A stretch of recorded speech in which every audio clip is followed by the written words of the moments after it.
Como é o dono desta voz? Como é o rosto do dono desta voz? Eis uma indagação de grande parte dos ouvintes de rádio. A curiosidade de saber como é o cara que tem esta voz. Por causa disso, algumas pessoas privilegiadas que tinham conhecimento nas estações de rádio iam para a estação de rádio para conhecer aquele artista, aquele locutor, aquele narrador, aquele ator. E aí as rádios, no início, colocavam algumas cadeiras no estúdio. 3 cadeiras, 4 cadeiras, 6 cadeiras. E ali estava um mini auditório. E as rádios resolveram investir fazendo auditórios. Os programas de auditório. Eis o tema do nosso papo de hoje, que tem história para contar. Nos próximos 60 minutos e mais um pouquinho, eu estarei aqui com meu amigo Dinoel Santana. Olá, Dinoel! Oi, Roberto! Que bom, hein? Mais um programa sensacional da história do rádio. E com, obviamente, o seu grande conhecimento sobre o assunto. Eu acho que ninguém hoje em dia tem tanto conhecimento quanto você sobre a história do rádio, Roberto. Obrigado, isso me honra muito. Mas eu só sei que não sei. Agora, eu conheci muita coisa porque trabalhei muitos anos e como professor, lecionei rádio e televisão em várias universidades e eu resolvi, para mim, que eu não poderia guardar esta experiência, esta vivência comigo mesmo. Esse conhecimento não poderia ir embora quando eu fosse embora. Por isso eu escrevi um livro, vários livros, tem muitos artigos, e estou com o canal A História do Rádio, e estou aqui atendendo ao seu convite, Dinoel, para falar da história do rádio. Uma história só pode virar história quando ela é propagada, quando ela é divulgada. Então, estamos aqui para falar sobre a história do rádio, sem pretensões, apenas com uma preocupação: preservar a memória do velho rádio. Roberto, e é isso, Dinoel. Exatamente. E aqui na TV Carioca da Gema. Naturalmente, nós tivemos a precaução de trazê-lo para apresentar a história do rádio aqui, sabedor que sou do seu grande conhecimento sobre a matéria. Ninguém conhece mais do que você hoje em dia. Obrigado pelos elogios, mas vamos falar com aqui o apoio técnico de Hugo Andrade e vamos falar e mostrar algumas coisas, fotos, etc., alguns áudios sobre os programas de auditório. Várias estações, a maior parte das estações de rádio que surgiram no Rio de Janeiro, elas tinham seu auditório. Umas tinham um auditório maior, outras um auditório menor, mas todas tinham auditório. Até as rádios mais modestas tinham um auditório. Às vezes um mini auditório, um estúdio um pouco maior, com algumas cadeiras que as pessoas ali sentavam e iam assistir os programas. A Rádio Nacional tinha um auditório de 450 e poucos cadeiras. A Rádio Marink Veiga tinha um auditório um pouco menor, eu não sei a capacidade, mas talvez fosse de umas 120 ou 130 pessoas.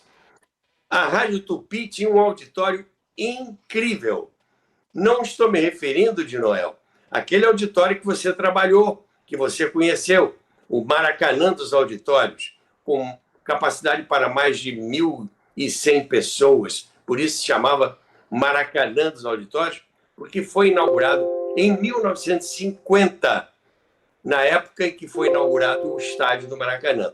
Então tinha o Maracanã dos auditórios, que era grande, mas não era bonito.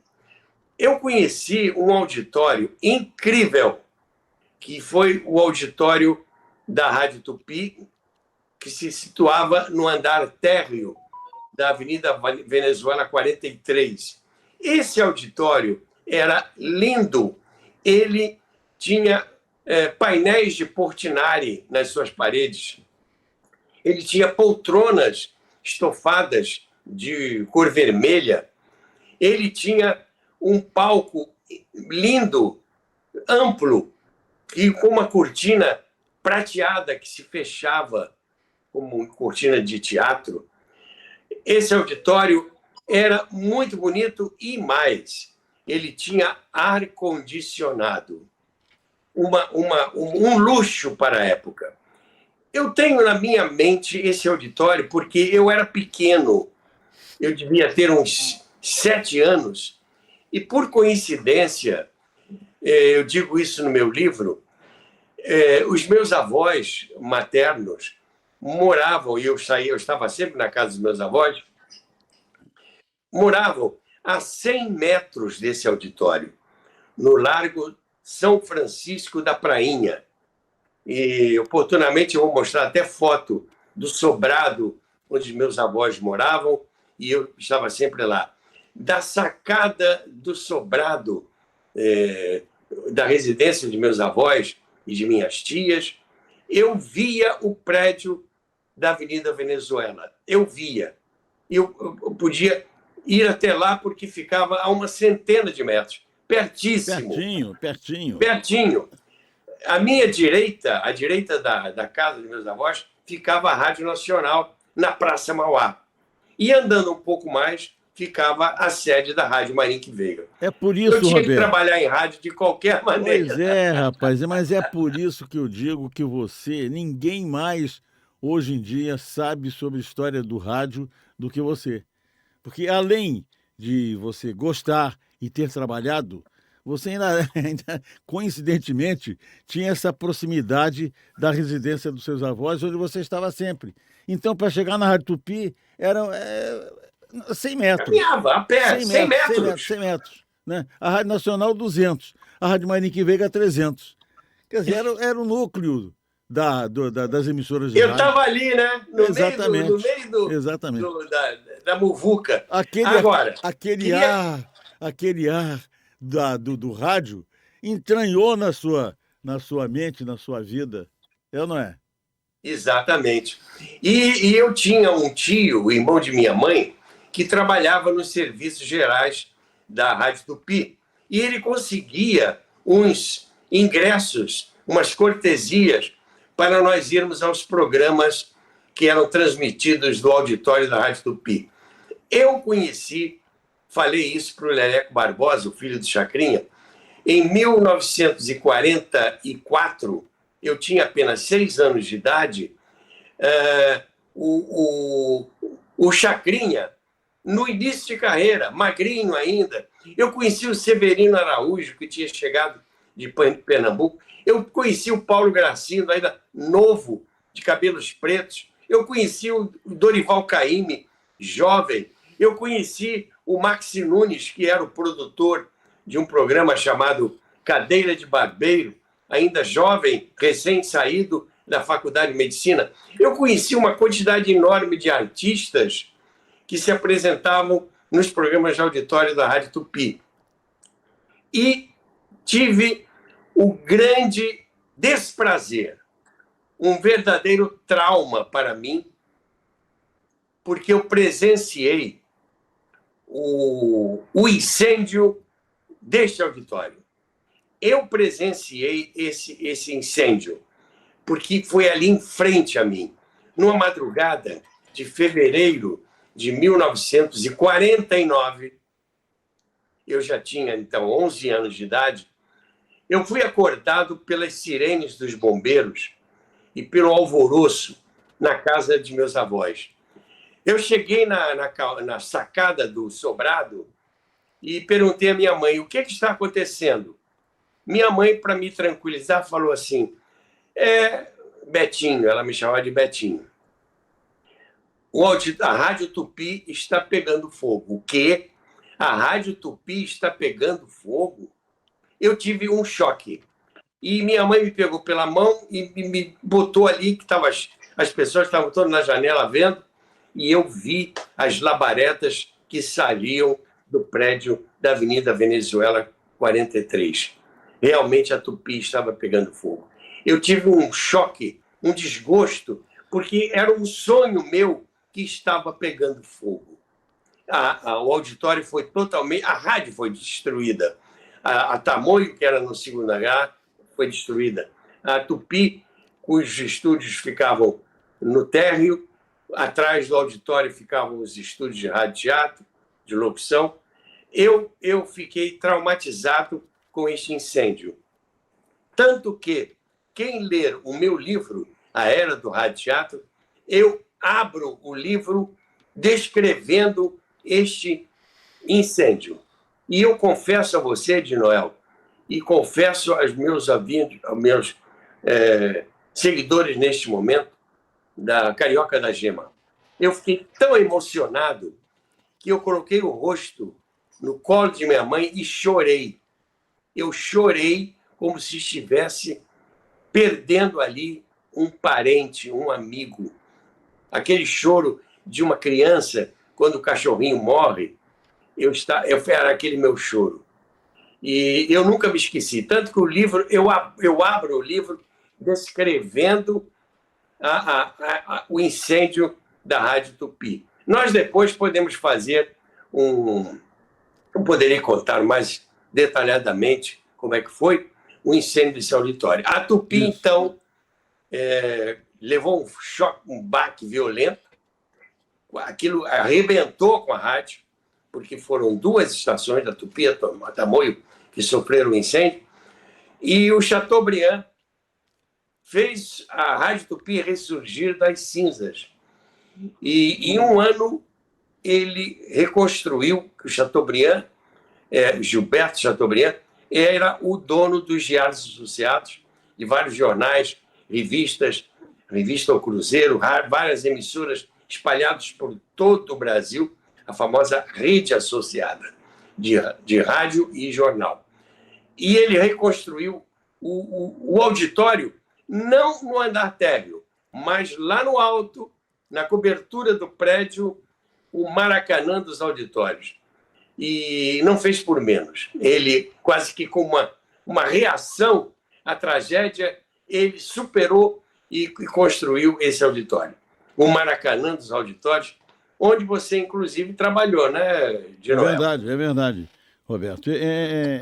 Trabalhei, não foi bem o caso. Mãe é sempre generosa, né? E mãe sempre acha que o filho sabe fazer tudo e faz tudo muito bem. Obviamente, a minha mãe não era diferente. Então, ela achava que eu cantava bem. De fato, na Tupi, já foi a minha segunda pousada como cantor. Cantor infantil. Porque eu já havia participado do programa da Tia Chiquinha, da Silvia Altuori, né? E como cantor. Mas aí devia ter o quê naquela época? Eu devia ter uns 5, 6 anos. Depois me afastei um pouco, aí a mãe, como eu disse, mãe é mãe, né? Resolveu me levar para cantar no programa do Guri, do Samuel Rosenberg, na Rádio Tupi. Exatamente, as apresentações eram no Maracanã dos auditórios. Eu até, se você me permitir, se vocês me permitirem também, eu tenho aqui uma foto minha cantando exatamente no Maracanã dos auditórios da Rádio Tupi. Olha aqui, vamos ver? Tudo a ver, tudo a ver. Tá bom, Olha dá para ver aí? De Noel Santana. Quantos anos você tinha? Eu devia ter 8 anos, por aí, 8, 9 anos, talvez. Possivelmente 10 anos no máximo. Perfeito. 10 anos, eu acho que eu tinha 10 anos aí. Isso é uma foto histórica. Você vê que eu já tinha intimidade com o microfone, né, Roberto? Microfone RCA. Esse Como microfone, eu tenho saudades desse microfone. Fantástico, né? Esse microfone, inclusive, para mim, Roberto, até hoje, eu acho que era o microfone, era, porque não se encontra mais ele, o microfone que tinha a melhor qualidade. Ele tinha um problema muito sério, que você na rede não... Por isso ficou até uma coisa corriqueira e usual em rádio, principalmente, é falar a um palmo do microfone, né?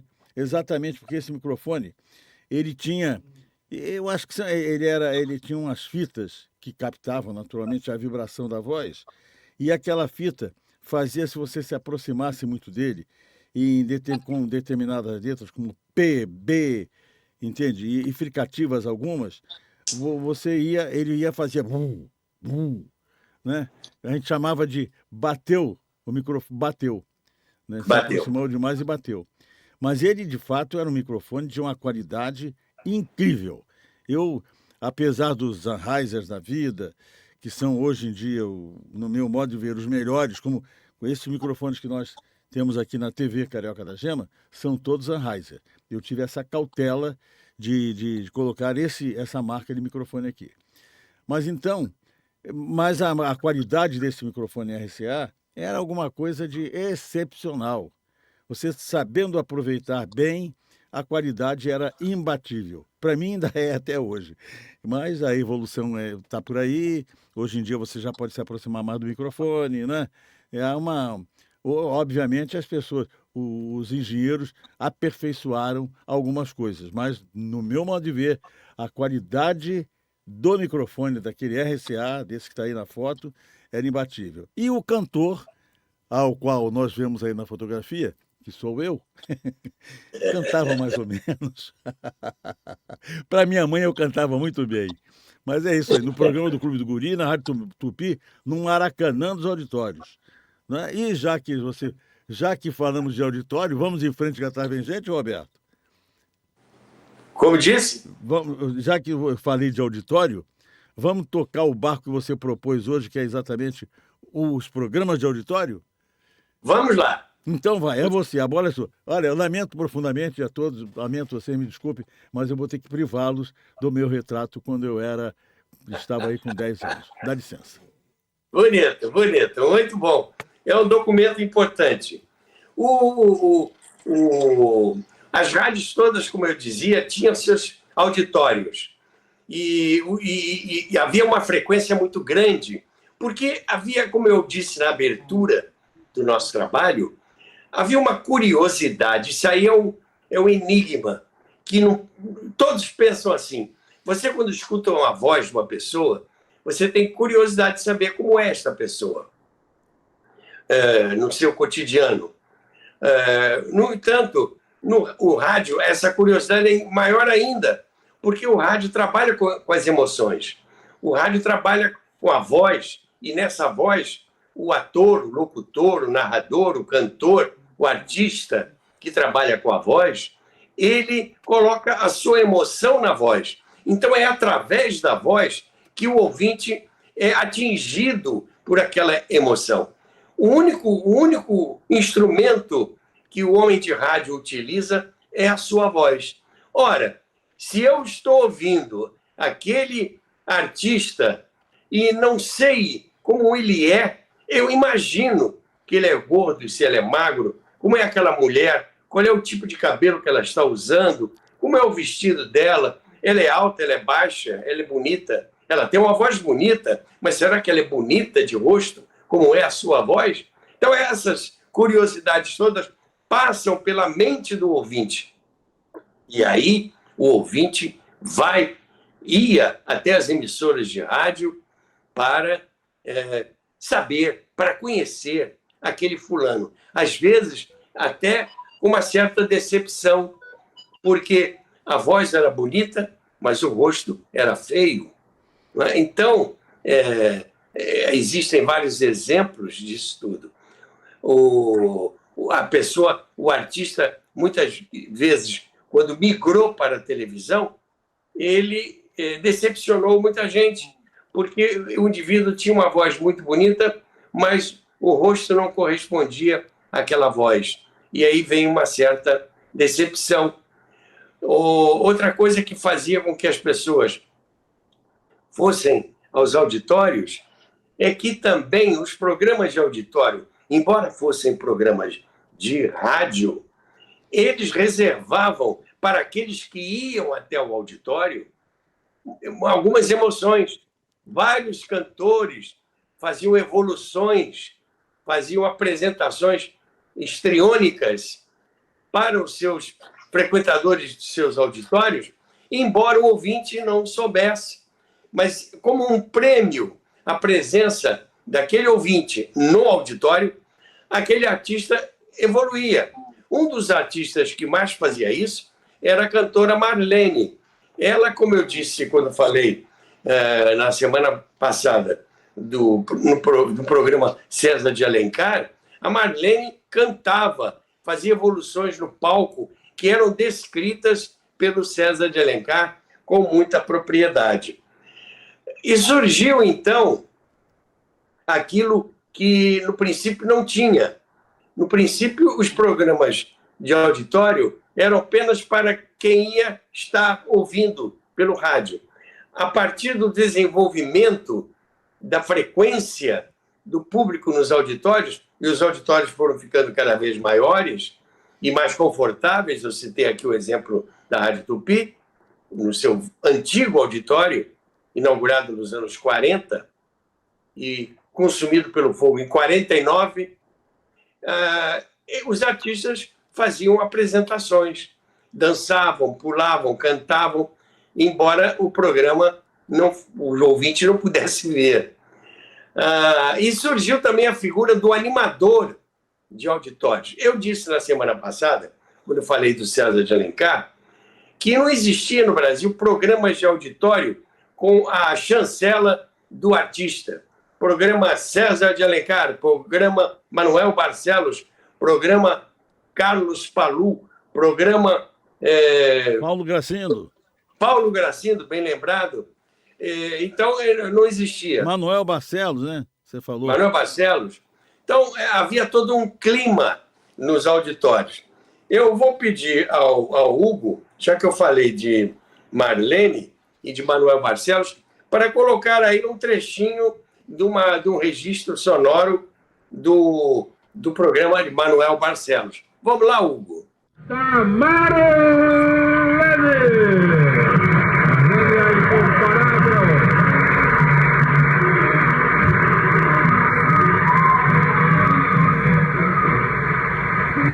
Eu quero mostrar a você, nós vamos mostrar a você. Nós podemos ser a minha canção morena. Então, vocês viram aí o histrionismo da Marlene. A rádio, as rádios tinham seus auditórios, mas a partir pela rivalidade entre os artistas, eu falei isso também quando falei do César de Alencar, que foi o maior animador de programas de auditório da história do rádio. Eu falei também da necessidade de uma certa disciplina, porque às vezes as pessoas iam ao auditório e rompiam com alguns padrões da educação, dando gritos, gritinhos, querendo pegar os artistas, e isso aí exigia certa disciplina. A Rádio Nacional, quando viu que a coisa estava ficando preta, começou a fazer uma certa seleção dos frequentadores dos auditórios. Colocava fiscais, não permitindo que houvesse excessos. Criou até um regulamento para que as pessoas respeitassem os artistas. Ô Roberto, você falou e citou e mostramos aí a Marlene. Agora, pelo lado masculino, tinha um cantor que realmente fazia muito exibicionismo assim e que foi um grande sucesso, gravando inclusive muitas músicas do Valdir Machado, que é pai, para que todos saibam, do Valdir Luiz, o comentarista esportivo, que era o Valdir Machado, pai do Valdir Luiz, era o principal compositor do Orlando Dias, que fazia muita mise-en-scène, não é, Roberto?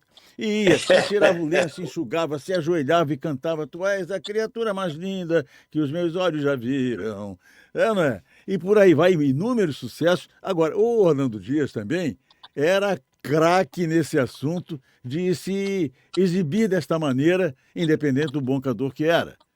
e de se exibir dessa maneira no auditório, né? Tá lembrado, Roberto? Ele fazia muito isso também, né? Claro, o Orlando Dias era um típico cantor de auditório. Ele era. O auditório vibrava. Vibrava. Porque ele tinha durante as músicas dele viviam nas paradas de sucesso. Ele tinha uma música em que ele se matava, ele se esfaqueava, ele espetava uma faca no peito, ele se suicidava, e ele então pegava um pente, ele ia com um pente, e o pente espetava o pente. O auditório achava aquilo fantástico, e via, etc, etc. Mas era Orlando Dias. Ele não tinha grande voz, ele não tinha assim muito um padrão que se comparasse aos cantores da época. Os grandes cantores, mas, tal, né? Mas a participação, ele se apresentava para o auditório. E as músicas que ele gravava eram músicas muito sucesso. Boas. Exatamente. Muito boas. É o que eu estou dizendo. A maior parte das músicas que ele gravou eram exatamente do Valdir Machado, que era o pai era o pai do Valdir Luiz, que é o comentarista esportivo até hoje em atividade na Rádio Nacional e na TV Brasil. Exatamente. Bem lembrado, bem lembrado. Aliás, Roberto, parece fisicamente muito com o pai, né? O Valdir parece muito com o pai, com o Valdir pai. Certo. Olha, esses arroubos eram mais em relação às cantoras Emilinha e Marlene, que tinham fãs-clubes, etc. A Rádio Nacional sentiu e estava começando a perder o controle dos auditórios. Começou a perder o controle. E fez um regulamento que era distribuído, papel impresso, como se fossem os santinhos, distribuído para as mulheres. A maior parte era mulher, que ia aos programas de auditório da Rádio Nacional. Na Tupi, a gente não via tanto assim, nem nas outras emissoras. Mas na Nacional era gritante. E havia um regulamento. E havia fiscais. Havia fiscais que retiravam na marra aquelas mais excitadas, mais fervorosas, etc. Isso. Eu fazendo um vídeo sobre a Marlene, a rainha do rádio Marlene, eu peguei um depoimento de um homem que ele era um adolescente na época. E numa época em que havia muita repressão aos gays, aos homossexuais, hoje já há uma aceitação maior por causa da divulgação, por causa uma educação. As pessoas estão respeitando mais eles eram os homossexuais, discretos, né, e os gays. De fato, eles eram bem discretos, né? Mas a Marlene, a rádio, os fiscais do auditório da Rádio Nacional retiravam, e aliás, do auditório, os gays, e mesmo que eles não estivessem se apresentando, fazendo nenhum papel assim mais, digamos, mais histriônico, se exibindo para o próprio auditório. Mas lá embaixo, no hall do edifício à noite, esses fiscais, quando viam na fila do elevador um gay, ou 2 ou 3 gays, eles retiravam, não permitiam que o indivíduo, embora tivesse com o seu bilhete, com o seu ticket, o seu ingresso na mão, ele era retirado na marra. Era uma violência, né, Roberto? Era uma violência. Uma violência isso, né? Uma violência, um desrespeito. A Marlene, quando via, combinou com esses gays que gostavam muito de ir ao programa, Manuel Barcelos ou César de Alencar, onde a Marlene se exibia, ela fazia pressão em cima desses fiscais e fazia valer o seu prestígio dentro da rádio e deixava que esses fãs adentrassem ao auditório. E eu tenho um depoimento gravado por um gay, que hoje já é um coroa, e ele gravou, eu tenho isso gravado no meu vídeo, a história do rádio, e ele agradecendo a Marlene, porque várias vezes ele e seus amigos foram mantidos no auditório graças à interferência da cantora Marlene. Esses arroubos, esses excessos das fãs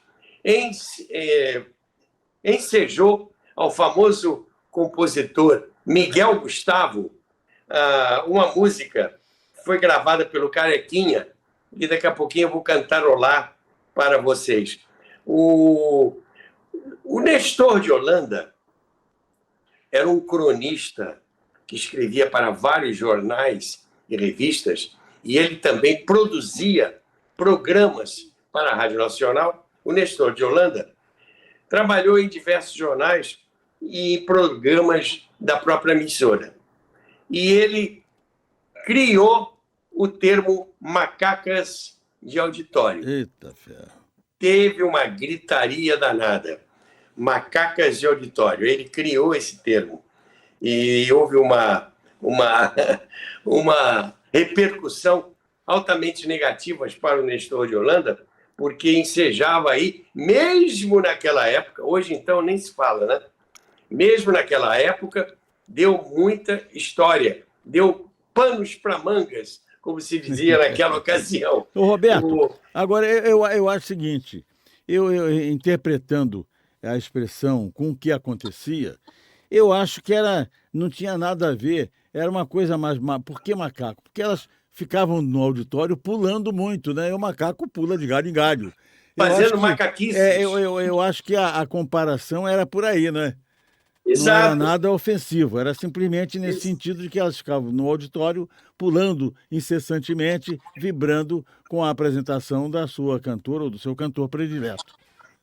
Correto? Exato. E curiosamente, de Noel, o termo macacas de auditório consta do dicionário do Aurélio. Você vai lá, abre o Aurélio, está lá, macacas de auditório. O que significa isso? Mas, na ocasião, deu uma repercussão braba, né? O Nestor de Holanda foi bastante comentado por o que ele fez. Mas o Miguel Gustavo fez uma música chamada Fanzoca de Rádio. Ele fez uma música Fanzoca de Rádio. Foi gravada pelo Carequinha. E essa música aparece no filme Ed Chua, dirigido por Vitor Lima, e em que ele faz todo o histrionismo, Carequinha, imitando uma macaca de auditório, etc, etc. Sucesso total, diga-se de passagem, né, Roberto? Foi sucesso total. Né? Ela é fã da Emilinha, não sai do César de Alencar. E diante do Calbi... E agora eu esqueci o resto da nome do Calbi. Pega a revista do rádio e começa a se abanar. Agora eu esqueci. Mas e no fim, enquanto isso, ninguém me arranja uma empregada. Então, essa música fez muito sucesso na ocasião. E realmente, muitos comentários que a música era racista, que a música era ofensiva, etc, etc, etc. Então, nós tivemos aí vários... Então, na Rádio Nacional, que tinha um auditório de 400 e poucos lugares, vários programas de auditório eram... Tinha um animador de auditório. A Nacional tinha 3 animadores de auditório. Tinha o Paulo Gracindo, o Manuel Barcelos e o César de Alencar. Eu vou botar aqui, vou pedir ao Hugo para colocar um trecho do programa em que a Dalva de Oliveira se apresenta no programa Manuel Barcelos. Ela, que tinha Marlene e tinha a Dalva de Oliveira, no programa do Manuel Barcelos. Vamos ouvir aí a apresentação.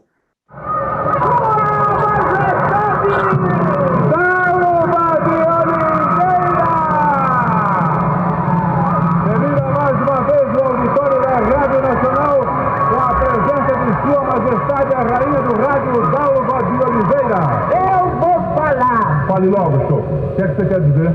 Eu quero dizer, vassalos, que a rainha vai homenagear nossos colegas da Rádio Record de São Paulo, cantando o bonito número. Canta Dalva de Oliveira. Moreno, quem te contou que esta noite sereno, eu deitada no teu colo, sereno, me molhou, não me molhou, não me molhou.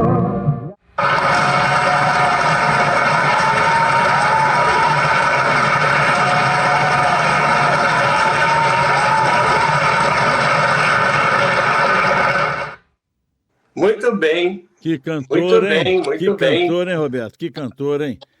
É bom a gente lembrar aqui também que o filho dela fez muito sucesso, que foi o Peri Ribeiro, né? Também. Ele estava Cantava no muito DNA, bem, né? cantava Filha muito do- bem também. O Pereira, filho da Dalva e do Erivelto Martins. Isso. Então, isso aí já está no DNA. Mas, ô de Noel, você lembra de mais algum programa de auditório? Não da Rádio Nacional, a gente já falou da Tupi, de outras emissoras, você lembra aí? Lembro muito, porque, por exemplo, Roberto, falando em se tratando de auditório, os programas cômicos da Rádio Manique Veiga, que nós já falamos aqui outro dia, eles também eram apresentados no auditório da Rádio Manique. Mas tinham outros programas também na Rádio Manique Veiga que eram de auditório, eu quero até fazer uma citação aqui, que pouca gente sabe disso, que na Rádio Nacional também existia um programa de calouros que era apresentado por nada mais, nada menos do que o Jorge Cury. Era aos domingos, isso não lembra disso não, Roberto? Lembro, a Hora do Pato. A hora do Pato, né? Exatamente, a Hora do Pato. Era aos domingos à tarde, né? O Isso, Jorge antes Cury, do inclusive, futebol. acabava o programa correndo ali para ir direto para o Maracanã para transmitir os jogos. Normalmente ele fazia isso. O Jorge Cury. Mas aí nós estamos falando de Rádio Nacional. Mas na Rádio Manique Veiga, e já que falamos de programa de calor, eu me lembro muito, tinha um programa diário na Rádio Manique Veiga, assim, 6 horas da manhã.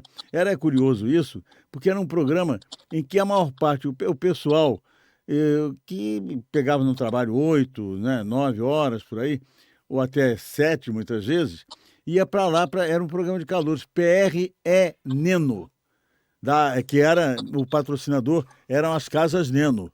Né? Exatamente, Casa Neno, que vendia produtos eletrônicos. Exatamente. E que é curioso isso, né? Eu me lembro exatamente onde era na Avenida Passos. A loja Isso! Era na Avenida Passos. Esquina, se não me engano, eu lembro com detalhe, se não me engano, esquina de Alfândega. Né? Era ali. Não existiam redes como veio mais tarde o Ponto Frio, com várias lojas espalhadas na cidade. Não. A loja das Casas Neno era Casas Neno, ou Casa Neno, não me lembro se no singular ou no plural. Mas era ali. E tinha esse programa apresentado pelo Fernando César. Me lembro bem disso. Eu me lembro também, eu vou explicar por quê. Porque eu trabalhava, Roberto, e quando eu fui para Manique Veiga, eu trabalhava de 3 às 6 da manhã. Então, às 6 horas, a vida dura, meu amigo, a vida era dura. Então, às 6 horas exatamente entrava o PRE Neno.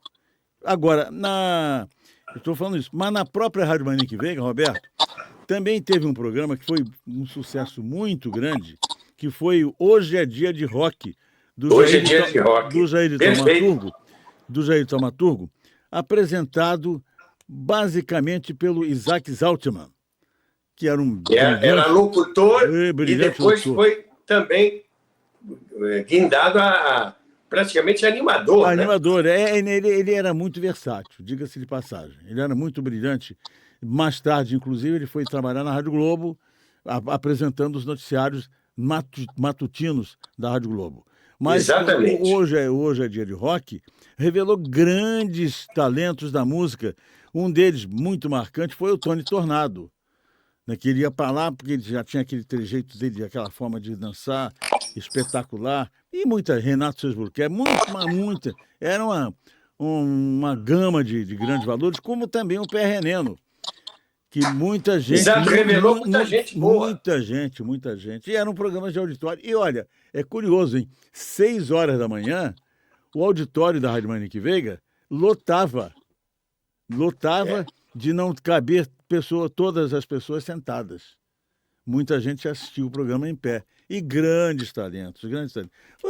Sensacional. O auditório, de fato, é como você disse, né? As pessoas gostavam de ir ao auditório, podiam ir ao auditório tranquilamente para se divertir. Tinha essa cultura que se perdeu muito aqui no Rio de Janeiro, né? São Paulo ainda se faz isso nas emissoras de televisão. Hoje em dia aqui no Rio praticamente isso está acabado.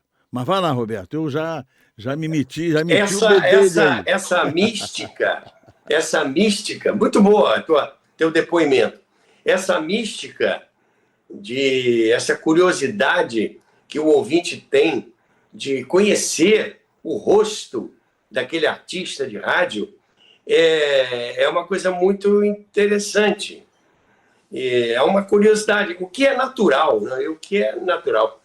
Nos anos 30, o produtor de rádio Paulo Roberto, que também era médico, ele fez uma música que se intitulava Cantor de Rádio, que ele dizia: eu sou o cantor do rádio, o cantor que nunca vistes nem verás jamais.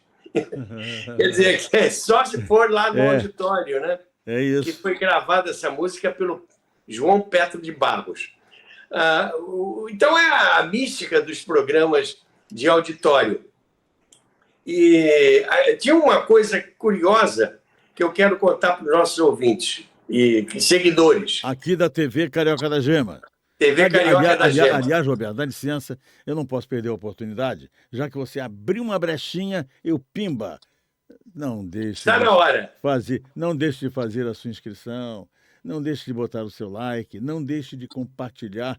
E, além disso, avisar a todo mundo que a TV Carioca da Gema, ela tem programas diários, sendo que segunda-feira Coisas do Rio, as Coisas do Rio, terça-feira De Tudo Um Pouco, quarta-feira Pode Sim, quinta-feira Fute História, sexta-feira tem a Elizabeth Camarão com Desse Jeito, aliás, na quinta-feira tem o Luiz Orlando também, com showzando, né, às 10 da noite.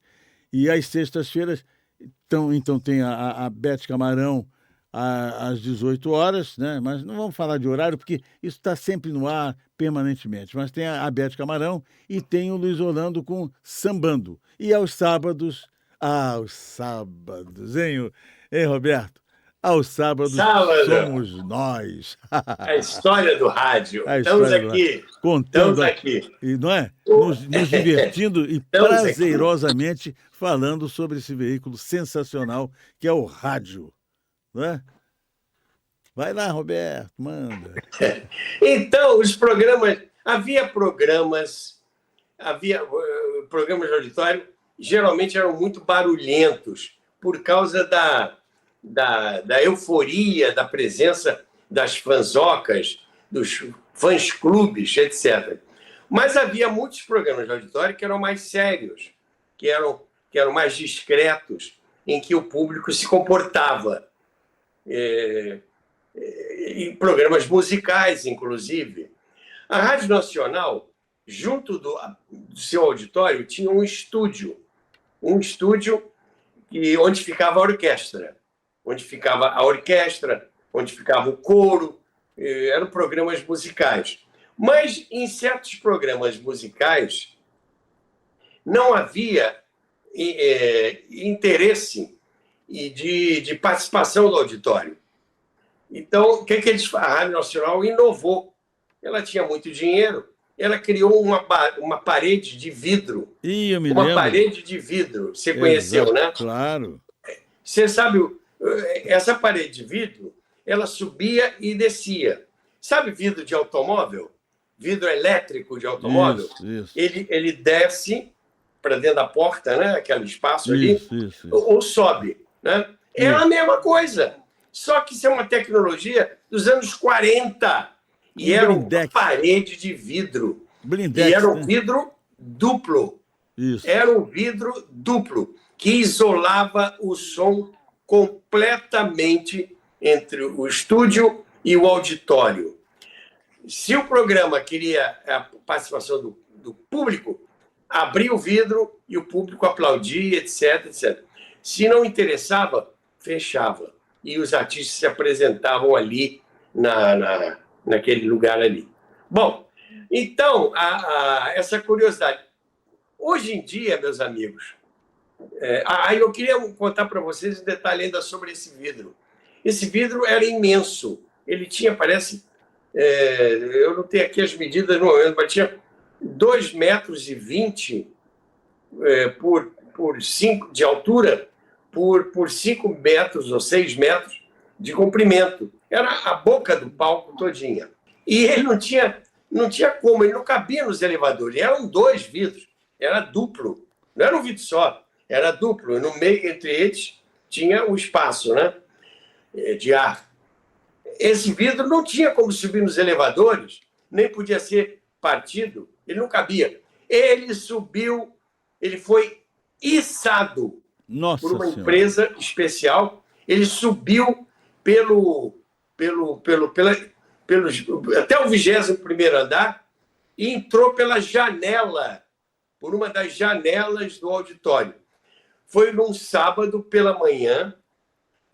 O serviço de trânsito fechou o trânsito na Avenida Rio Branco, na Praça Mauá, para que esta operação pudesse ser realizada. Ela foi documentada. Eu oportunamente vou até mostrar fotos dessa, mas hoje não, que o foco hoje eram os programas de auditório. Mas numa oportunidade eu vou trazer para vocês fotos do içamento desses 2 vidros, subindo até o 21º andar. Foi um acontecimento que praticamente parou o centro da cidade do Rio de Janeiro. Oportunamente, quando eu falar de programas musicais, eu abordarei de novo essa história do vidro, que está lá, o vidro está lá. Eu procurei saber, a Rádio Nacional foi embora, foi para a Avenida Gomes Freire, junto com a TV Brasil, a Rádio MEC, a Nacional está lá, mas o vidro está lá. O vidro está lá. Agora o prédio foi leiloado, foi vendido, o edifício à noite vai se transformar num prédio de moradias e de escritórios, mas o vidro está lá. Eu não sei o que eles vão fazer com esse vidro.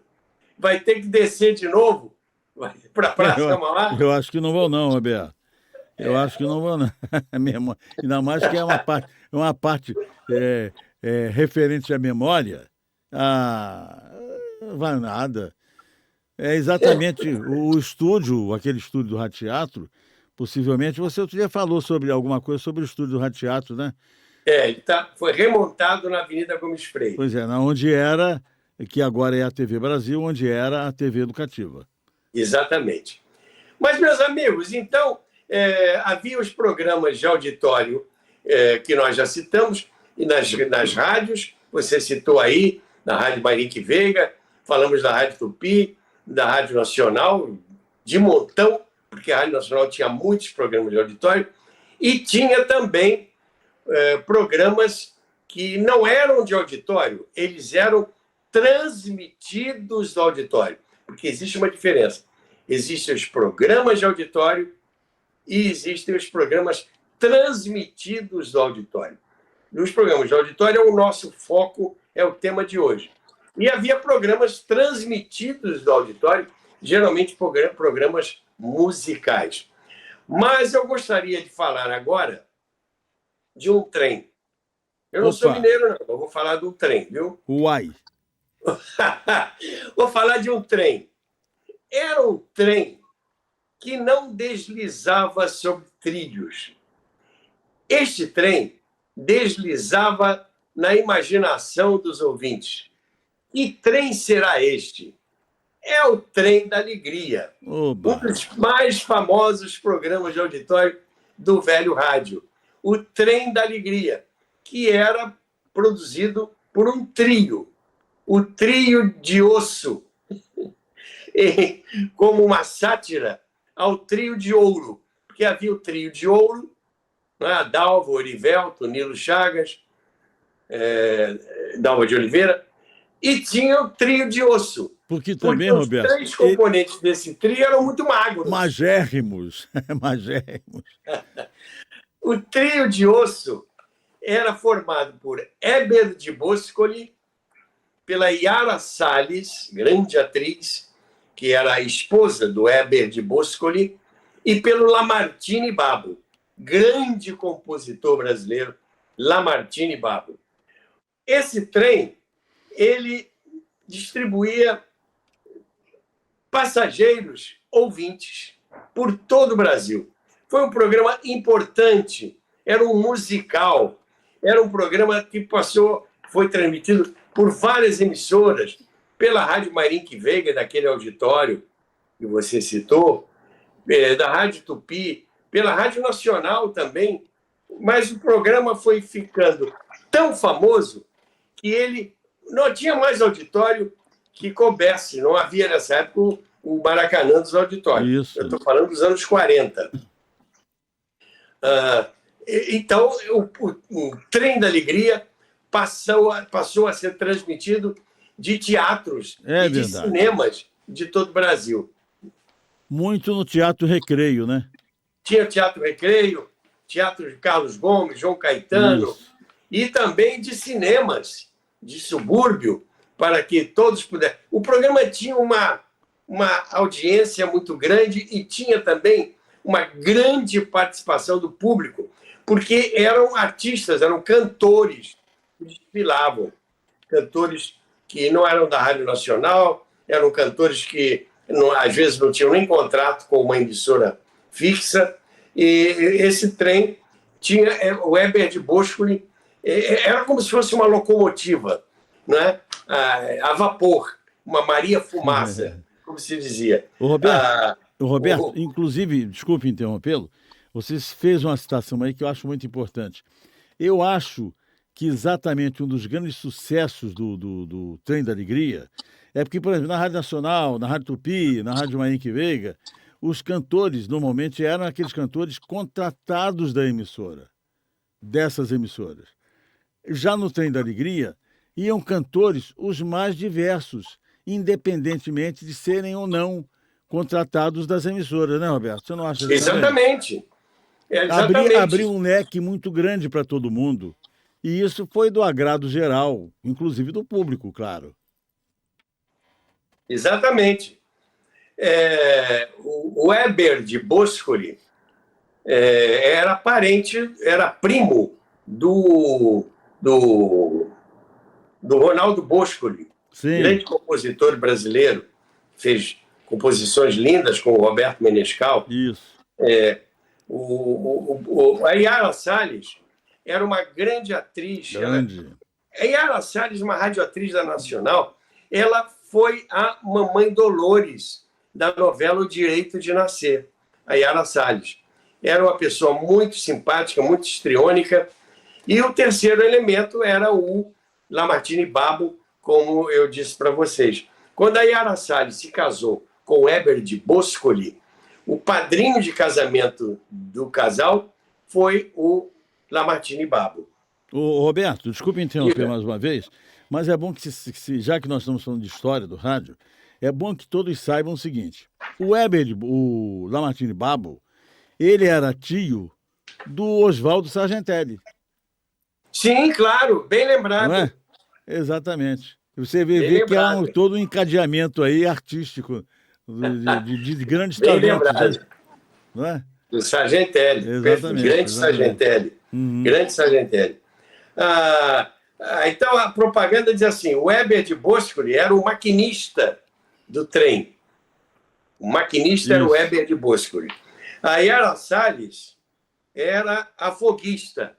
Foguista no trem, para quem não sabe, o trem a vapor, locomotiva a vapor, é aquele que vai botando a lenha lá para... Suava muito. A produção muito. do vapor, né? Suava que muito. Faz a locomotiva. É. Né? Exato. deslizar sobre os trilhos. E o Lamartine era o guarda-freios, porque para parar um trem daqueles tinha que ter um cara que só cuidasse do freio, né? Então, a tripulação do Trem da Alegria era esse trio de porque eles eram realmente muito magros. A Yara Salles tinha um filho, não com o Heber de Boscoli. Esse menino era o Vitor Binot. Binot era o sobrenome do pai do Vitor, também chamado de Vitinho. Eu tive o prazer de trabalhar, viu, de Noel, com o filho da Yara Salles na Rádio Nacional. Porque ele era da minha idade, mais ou menos, nós tínhamos 13, 14 anos por aí. E o Vitor Binot, filho da Yara Salles, era também radioator na Rádio Nacional. E ele, depois, ele se tornou adulto, ele foi ser monge budista. Ele foi morar... me lembro de alguma coisa nesse sentido, assim, que se falava à época sobre isso, né? Isso, monge budista. E ele morreu precocemente. Teve um problema cardíaco e morreu bem novo. Eu acho que ele morreu, ele tinha 40 anos, 30 e poucos anos, mais ou menos.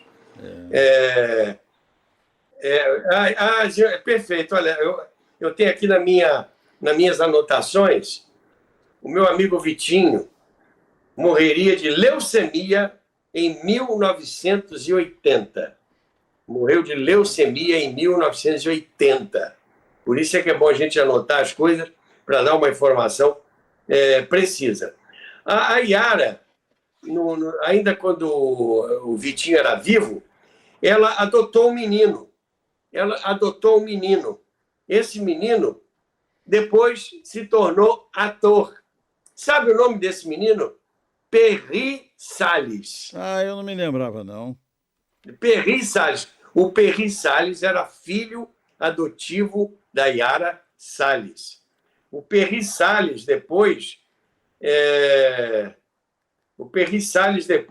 se casou com uma grande atriz muito bonita que está até hoje aí trabalhando, que é a Vera Fischer.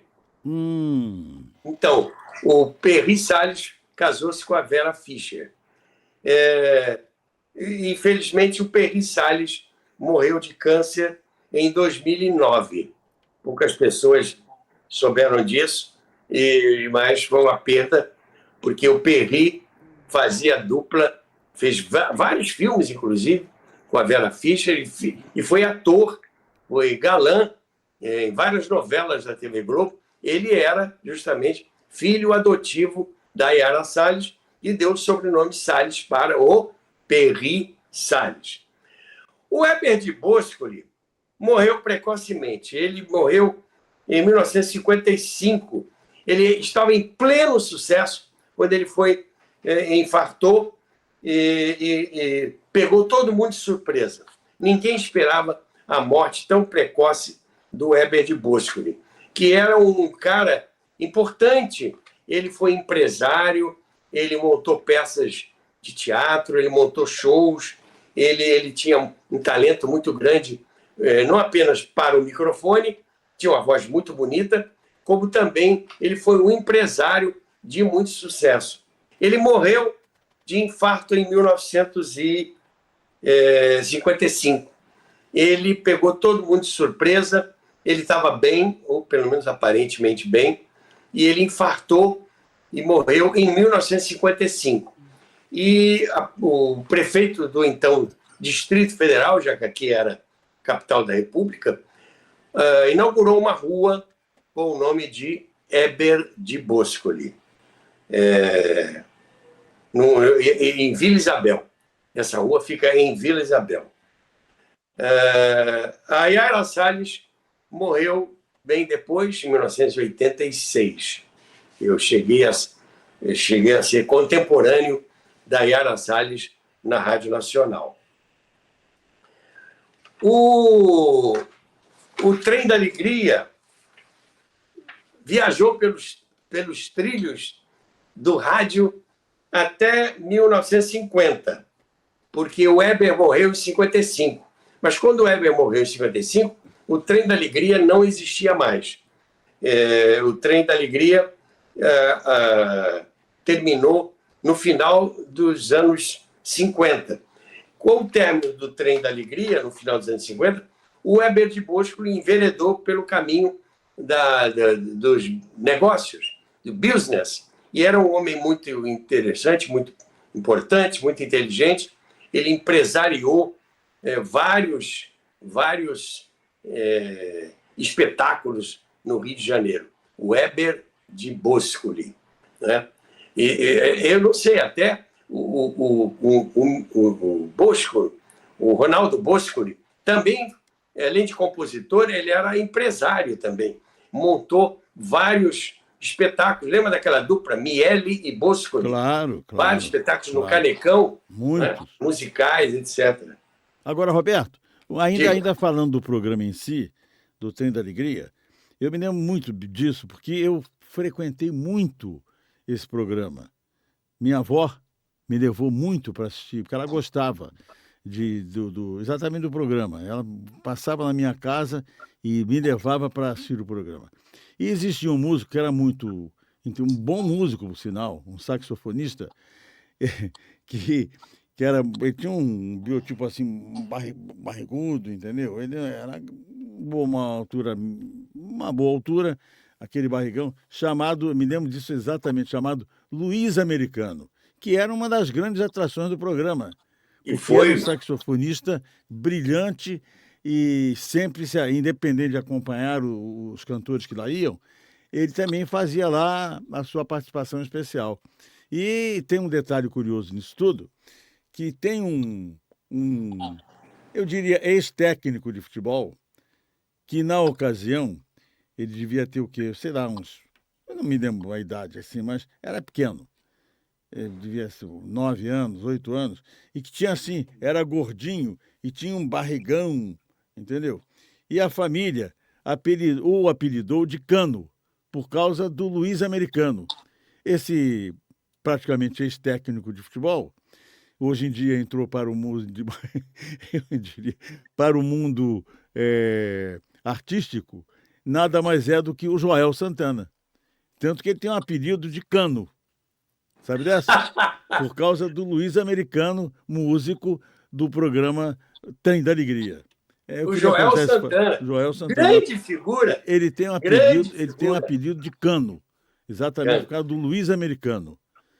Tá certo? Perfeito. É isso. O Joel Santana é teu primo? Meu primo. Ele é meu primo. É verdade, por isso que eu sei dessa história. Quem colocou esse apelido nele foi exatamente... Quer dizer, o Santana do Joel Santana e o Santana do Joel Santana. Exatamente, eu sei da história, porque quem colocou esse apelido nele, de Cano, foi exatamente a nossa avó. Essa que me levava especificamente a mim para assistir o programa. Porque ela já sabia que minha mãe já achava que eu gostava de rádio, já era cantor mirim, né? Por isso. Exato. Bom, meus amigos, o Trem da Alegria chegou ao seu final, nós também chegamos ao nosso final. Vamos fechar as cortinas do nosso auditório. Os espectadores agora, cada um vai cuidar da sua vida. E nós estamos muito felizes porque nesses minutos que estivemos aqui, passando para vocês as nossas vivências, pudemos também contribuir para a preservação da memória desse veículo extraordinário que é o velho rádio. Tio Noel, quero agradecer a você a oportunidade que você abre para mim, para a gente poder falar essas coisas. E isso aqui, para mim, é muito gratificante. Então, quero dizer aos nossos prezados seguidores que assistem Carioca da Gema, que nós estamos felizes. A TV Carioca da Gema.